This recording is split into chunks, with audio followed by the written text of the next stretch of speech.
یہ قرآن ایک بابرکت کتاب ہے جسے ہم نے آپ صلی اللہ علیہ وسلم پر نازل کیا تاکہ لوگ اس پہ غور اور فکر کریں اور تاکہ اہل فہم اس سے نصیحت حاصل کریں۔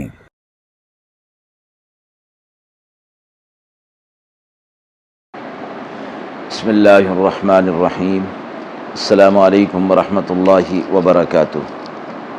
ناظرین کرام، درس قرآن مجید کے آج کے اس پروگرام میں ہم سورۃ النحل کی آیت نمبر 41 تا 44 کا ترجمہ اور تفسیر پیش کر رہے ہیں اور آخر میں پوچھے گئے سوال کا جواب ہوگا۔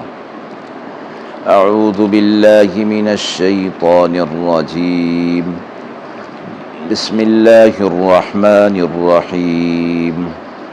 والذین هاجروا فی اللہ من بعد ما ظلموا لنبوئنہم فی الدنیا حسنہ ولأجر الآخرة أکبر لو كانوا يعلمون الذين صبروا وعلى ربهم يتوكلون وما أرسلنا من قبلك إلا رجالا نوحي إليهم فاسألوا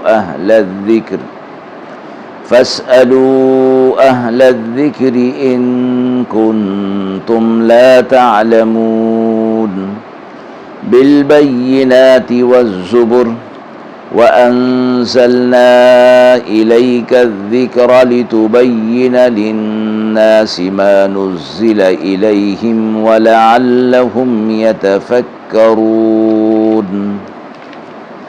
آیات مبارکہ کا ترجمہ ملاحظہ فرمائیں۔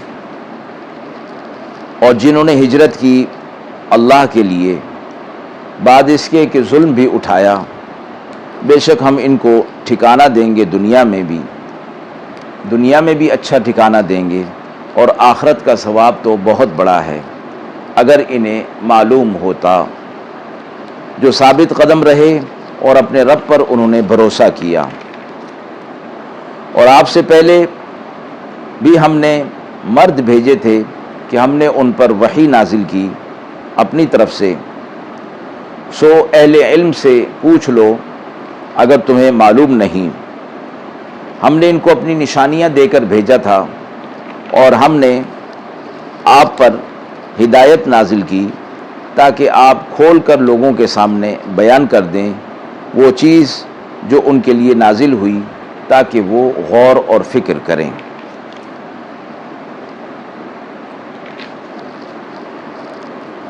مذکورہ آیات میں سے پہلی دو آیات میں ہجرت کرنے والوں کی فضیلت کو بیان کیا ہے اور ان کے لیے جو عظیم الشان وعدے کیے ہیں ان کا تذکرہ فرمایا ہے۔ پہلی بات تو یہ فرمائی گئی کہ ہجرت کا معنی یہ کہ وطن کو چھوڑنا اور اللہ کے لیے اسے چھوڑنا۔ اسلام میں ہجرت بڑی اطاعت اور عبادت ہے۔ رسول اللہ صلی اللہ علیہ وسلم نے فرمایا، ہجرت ان تمام گناہوں کو ختم کر دیتی ہے جو انسان نے ہجرت سے پہلے کیے ہوتے ہیں۔ مذکورہ آیات میں چند شرائط کے ساتھ ہجرت کرنے والوں کے لیے دو عظیم الشان وعدے کیے گئے۔ پہلا یہ کہ دنیا ہی میں انہیں اچھا ٹھکانہ دینے کا، اور دوسرا آخرت کے بے حساب اجر عظیم کا۔ دنیا میں اچھا ٹھکانہ، اس میں یہ چیز داخل ہے کہ مہاجر کو سکونت کے لیے مکان اور پڑوسی اچھے ملیں۔ یہ بھی داخل ہے کہ اس کو اچھا رزق ملے، دشمن پر فتح اور غلبہ حاصل ہو، عام لوگوں کی زبان پر ان کی تعریف اور بھلائی کا تذکرہ ہو، عزت اور شرف ملے جو ان کے خاندان اور اولاد تک پہنچے۔ قرآن مجید نے ان وعدوں کے ساتھ مہاجرین کے کچھ اوصاف اور ہجرت کی کچھ شرائط بھی بیان کی ہیں کہ ان وعدوں کے مستحق وہی مہاجرین ہو سکتے ہیں جو ان اوصاف کے مالک ہوں اور جنہوں نے یہ شرائط پوری کی ہوں۔ ان میں سب سے پہلی شرط فرمایا گیا کہ فی اللہ ہاجروا فی اللہ، یعنی ہجرت کا مقصد اللہ تبارک و تعالیٰ کو راضی کرنا ہو، اس میں دنیاوی منافع، تجارت، ملازمت اور دوسری چیزیں یہ پیش نظر نہ ہوں۔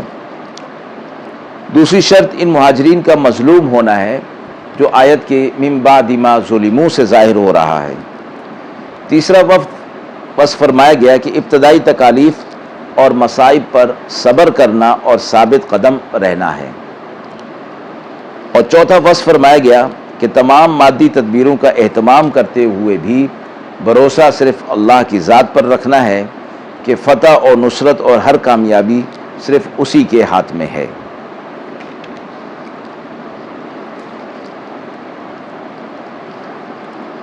اگلی آیت کے اندر یہ فرمایا گیا کہ آپ صلی اللہ علیہ وسلم سے کہ آپ سے پہلے بھی ہم نے مردوں ہی کو نبی بنا کر بھیجا اور ہم نے ان پر وحی نازل کی۔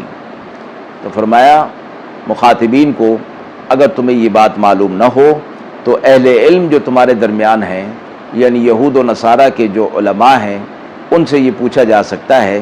اور ان کو یہ فرمایا گیا کہ ایسا ہوا تھا کہ آیت کے نازل ہونے کے بعد مشرکین مکہ نے اپنے قاصد مدینہ طیبہ کے یہود کے علماء کے پاس بھیجے، یہ حال دریافت کرنے کے لیے کہ پہلے بھی انبیاء علیہ الصلوۃ والسلام جن سے بشر اور انسان سے ہوا کرتے تھے، یعنی گویا وہ اس چیز کا انکار کر رہے تھے۔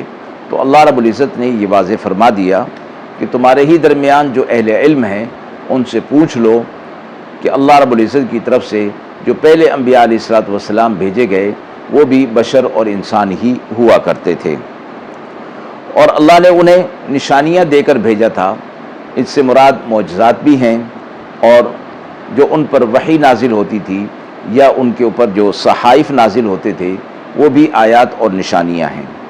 آپ صلی اللہ علیہ وسلم سے فرمایا گیا کہ ہم نے آپ پر بھی یہ ہدایت نازل کی، یہ قرآن اور شریعت نازل کی تاکہ آپ لوگوں کے سامنے اس چیز کو بیان کر دیں، اور تاکہ لوگ اس میں غور اور فکر کریں اور پھر اس کو استعمال کرتے ہوئے، ارادہ اور شعور کو اختیار کرتے ہوئے ہدایت پر آ جائیں، تو اللہ رب العزت کی طرف سے ان کے لیے دائمی نعمتوں کا فیصلہ ہوگا۔ آیت کے حوالے سے سوال پوچھا گیا ہے کہ ہجرت کی کتنی قسمیں ہیں؟ ہجرت کی 6 قسمیں بیان فرمائی گئی ہیں۔ نمبر 1، دار الکفر سے دار الاسلام کی طرف سفر کرنا۔ یہ آپ صلی اللہ علیہ وسلم کے زمانے میں بھی تھا، اور اس زمانے میں یہ ہجرت فرض تھی،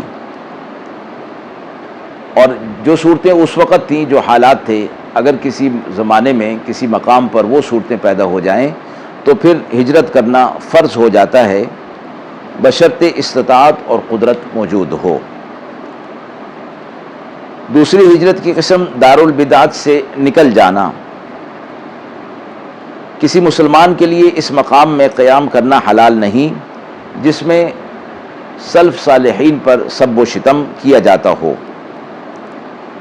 اور یہ فرمایا گیا کہ اگر تم کسی منکر کا ازالہ نہیں کر سکتے تو تم پر یہ بات لازم ہے کہ تم خود وہاں سے الگ ہو جاؤ۔ تیسری قسم وہ سفر جس جگہ پر حرام کا غلبہ ہو وہاں سے نکل جانا، کیونکہ طلب حلال بھی مسلمان پر فرض ہے۔ چوتھی قسم جسمانی اذیتوں سے بچنے کے لیے سفر کرنا۔ یہ سفر جائز اور اللہ تعالیٰ کی طرف سے انعام ہے کہ انسان جس جگہ دشمنوں سے جسمانی اذیت کا خطرہ محسوس کرے وہاں سے نکل جائے تاکہ وہ خطروں سے نجات حاصل کر لے۔ پانچویں ہجرت کی قسم آب و ہوا کی خرابی اور امراض کے خطرے سے بچنے کے لیے۔